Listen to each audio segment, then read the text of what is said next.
ದಿಲ್ಲಿಯ 9, 7, 5, 4 ಮುಂದೆ ಇಂದಿನ ವಿಶೇಷ ಕಾರ್ಯಕ್ರಮಕ್ಕೆ ಸ್ವಾಗತ. ನಾನು ದೀಕ್ಷಾ ಬಂಗೇರ.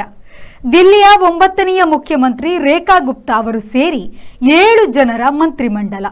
5 ಕ್ರಿಮಿನಲ್ ಕಟ್ಲೆ ಎದುರಿಸುವವರು ದಿಲ್ಲಿಯ 4ನೇ ಮುಖ್ಯಮಂತ್ರಿಯಾಗಿ ಏನು ಮಾಡಬೇಕೆಂದಿದ್ದಾರೆ ನೋಡೋಣ. ದಿಲ್ಲಿಯಲ್ಲಿ ಹೊಸ ಸರ್ಕಾರ ಬಂದಿದೆ. 2002ರಲ್ಲಿ ಸುಷ್ಮಾ ಸ್ವರಾಜ್ ಅವರು ಕೆಲವು ತಿಂಗಳು ದಿಲ್ಲಿಯ ಮುಖ್ಯಮಂತ್ರಿಯಾಗಿದ್ದರು. ಅವರು ಬಿಜೆಪಿಯನ್ನು ಆಳಿದ ಮೊದಲ ಮಹಿಳಾ ಮುಖ್ಯಮಂತ್ರಿ ಹಾಗೂ ದಿಲ್ಲಿ ರಾಜ್ಯದ ಮೊದಲ ಮಹಿಳಾ ಮುಖ್ಯಮಂತ್ರಿಯಾಗಿದ್ದರು. ಕೇಂದ್ರಾಡಳಿತವಾದ ದಿಲ್ಲಿಯು ಹೇಗೋ ರಾಜ್ಯವಾದಾಗ ಮೊದಲ ಒಂದು ಅವಧಿಗೆ 3 ಮುಖ್ಯಮಂತ್ರಿಗಳಾಗಿದ್ದರು. ಅವರೇ ಮದನ್ ಲಾಲ್ ಖುರಾನಾ, ಸಾಹಿಬ್ ಸಿಂಗ್ ವರ್ಮಾ ಮತ್ತು ಸುಷ್ಮಾ ಸ್ವರಾಜ್. ಮದನ್ ಲಾಲ್ ಖುರಾನಾ 2 ವರ್ಷ 2 ತಿಂಗಳು, ಸಾಹಿಬ್ ಸಿಂಗ್ ವರ್ಮಾ 2 ವರ್ಷ 8 ತಿಂಗಳು ಮುಖ್ಯಮಂತ್ರಿಯಾಗಿದ್ದರೆ, ಸುಷ್ಮಾ ಸ್ವರಾಜ್ ನಾಮ್ಕೆ ವಾಸ್ತೆ 52 ದಿನ ಮುಖ್ಯಮಂತ್ರಿಯಾಗಿದ್ದರು. ಆದರೂ ಮಾಜಿ ಮುಖ್ಯಮಂತ್ರಿಯೇ ಬಿಡಿ. ಈಗ ಬಿಜೆಪಿಯು ಮೊದಲ ಬಾರಿ ಶಾಸಕಿಯಾಗಿರುವ ರೇಖಾ ಗುಪ್ತರನ್ನು ಮುಖ್ಯಮಂತ್ರಿ ಮಾಡಿದೆ. ಆರಿಸುವಾಗ ಅವರ ಮೇಲೆ ಯಾವುದೇ ಆರೋಪಗಳಿಲ್ಲ ಎಂದು ಬಿಜೆಪಿ ಹೇಳಿತ್ತು. ಆದರೆ ಅದು ಸುಳ್ಳು ಎಂದು ಎಡಿಆರ್ ವರದಿ ಹೇಳಿದೆ.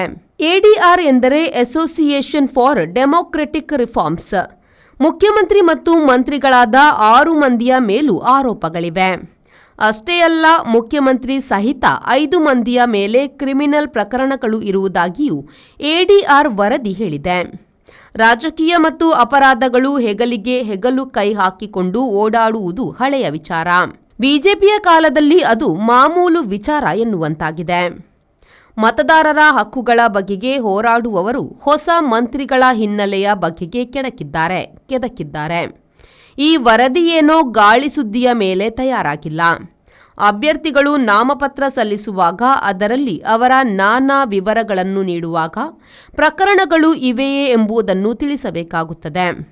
ಅದರಂತೆ ಈಗ ಮಂತ್ರಿಯಾಗಿರುವವರು 2025ರ ದಿಲ್ಲಿ ಚುನಾವಣೆಗೆ ನಿಲ್ಲುವಾಗ ಸಲ್ಲಿಸಿರುವ ಪ್ರಮಾಣ ಪತ್ರಗಳೇ ಅವರ ಮೇಲಿರುವ ಕ್ರಿಮಿನಲ್ ಕಟ್ಲೆಗಳನ್ನು ತೆರೆದಿಟ್ಟಿದೆ.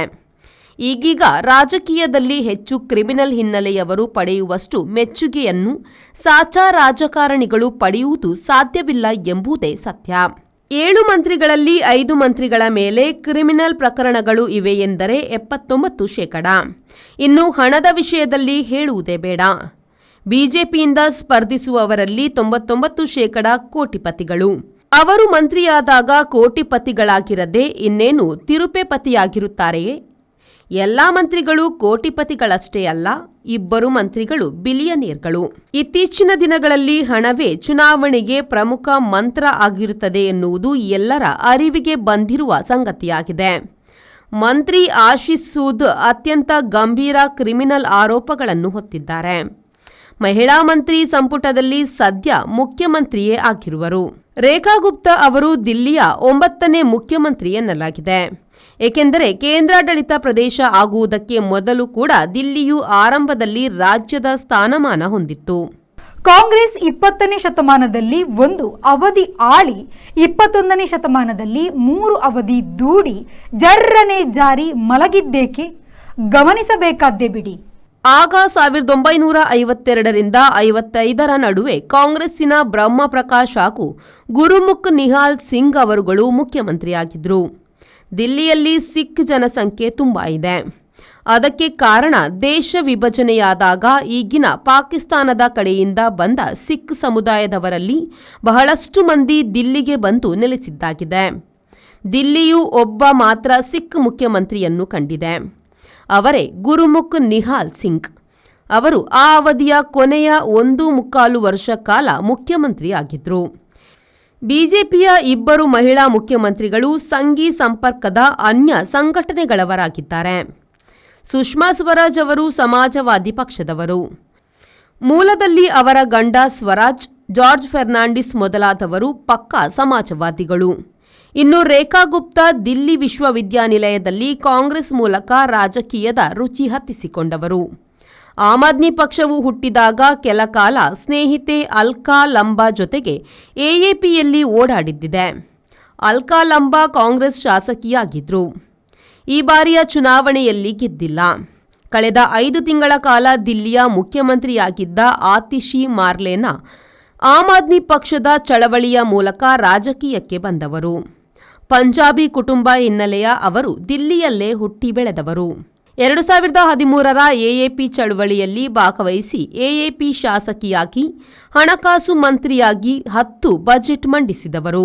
4 ಮಹಿಳಾ ಮುಖ್ಯಮಂತ್ರಿಗಳಲ್ಲಿ ಇನ್ನೊಬ್ಬರು ಶೀಲಾ ದೀಕ್ಷಿತ್. ಇವರು 1998ರಿಂದ 2013ರವರೆಗೆ 15 ವರ್ಷಗಳ ಕಾಲ ಮುಖ್ಯಮಂತ್ರಿಯಾಗಿದ್ದರು. ಕಾಂಗ್ರೆಸ್ ಹೆಸರಿನ ರಕ್ಷೆಯಲ್ಲಿ ಅವರು ಮುಖ್ಯಮಂತ್ರಿಯಾಗಿದ್ದರೂ ಹೊರತು ಅವರಿಂದ ಕಾಂಗ್ರೆಸ್ಸಿಗೆ ಮತ ಬಂತು ಎಂಬುದಕ್ಕೆ ಯಾವುದೇ ಆಧಾರವಿಲ್ಲ. ಸಹಜ ಆಡಳಿತದ ಹೊರತಾಗಿ ವಿಶೇಷ ಸಾಧನೆಗಳನ್ನು ದಿಲ್ಲಿಯಲ್ಲಿ ಈ ಮಹಿಳಾ ಮುಖ್ಯಮಂತ್ರಿಗಳು ಯಾರೂ ಮಾಡಿಲ್ಲ.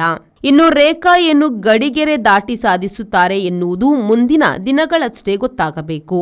ಆತಿಶಿಯವರು ಅರವಿಂದ ಕೇಜ್ರಿವಾಲರ ಸಾಧನೆಗಳಲ್ಲಿ ಪಾಲುದಾರಳು ಎಂಬುದು ಸ್ವಲ್ಪ ಸಮಾಧಾನಕರ ಅಂಶವಾಗಿದೆ. ಅರವಿಂದ ಕೇಜ್ರಿವಾಲರು 9.25 ವರ್ಷ ಮುಖ್ಯಮಂತ್ರಿಯಾಗಿದ್ದರು. ಕೇಂದ್ರ ಸರ್ಕಾರದ ಅಡ್ಡಿಗಳು, ಪೊಲೀಸರ ಕೇಂದ್ರೀಯ ತನಿಖಾ ಸಂಸ್ಥೆಗಳ ಬೆಂಬತ್ತುವಿಕೆ, ಲೆಫ್ಟಿನೆಂಟ್ ಗವರ್ನರ್ರ ಅಸಹಕಾರದ ನಡುವೆಯೂ ಅರವಿಂದ ಕೇಜ್ರಿವಾಲ್ ಅವರು ಕೆಲವು ಗಮನಾರ್ಹವಾದ ಕೆಲಸ ಮಾಡಿದ್ದಾರೆ ಎನ್ನುವುದರಲ್ಲಿ ಅನುಮಾನವಿಲ್ಲ ಎಂಬುದು ಒಂದು ಸಾರ್ವತ್ರಿಕ ಅಭಿಪ್ರಾಯವಾಗಿದೆ. ರೇಖಾ ಗುಪ್ತಾರು ಅವರನ್ನು ಮೀರಿಸುತ್ತಾರೆಯೇ, ಕೇಂದ್ರದ ಆಜ್ಞಾಧಾರಕಿ ಆಗಿರುತ್ತಾರೆಯೇ ಎನ್ನುವುದು ಇನ್ನು ಮೇಲಷ್ಟೇ ತಿಳಿಯಬೇಕಾಗಿದೆ. ಗುಪ್ತಾರ ಆಯ್ಕೆಯು ವೇಶ್ಯರ ಆಡಳಿತದ ಗಟ್ಟಿಮಜಲು. ಆರ್ಎಸ್ಎಸ್ ತನ್ನ ಸಂಘಟನೆಯಲ್ಲಿ ವರ್ಣಾಶ್ರಮ ಧರ್ಮದಂತೆ ಅಧಿಕಾರ ನಡೆಸುತ್ತದೆ. ಆದರೆ ಬಿಜೆಪಿಯಲ್ಲಿ ಚುನಾವಣೆ ಹಾದಿಯ ಅಧಿಕಾರವಾದುದರಿಂದ ವರ್ಣಾಶ್ರಮ ಧರ್ಮ ತತ್ವ ಪಾಲನೆ ತುಂಬಾ ಕಷ್ಟ. ಮೋದಿಯವರು ಗುಜರಾತ್ನ ಬಳಿಕ ದಿಲ್ಲಿಯಲ್ಲಿ ವೈಶ್ಯ ಹಿಡಿತದ ಅಧಿಕಾರ ಗಟ್ಟಿ ಮಾಡಿದ್ದಾರೆ. ಪ್ರಧಾನಿಯಾಗಿ 2 ಅವಧಿಯ ಬಳಿಕ ತನ್ನ ವರ್ಣಾಶ್ರಮ ನೀತಿ ಬರುವುದು ಸಾಧ್ಯ ಎಂದುಕೊಂಡಿದ್ದ ಸಂಘಕ್ಕೆ ಮೋದಿಯವರು ನಗುನಗುತ್ತಾ ನಾನೇ 2047ರವರೆಗೆ ಪ್ರಧಾನಿ ಎಂದು ಹೇಳಿ ಜಂಗಾಬಲ ಉಡುಗಿಸಿದ್ದಾರೆ.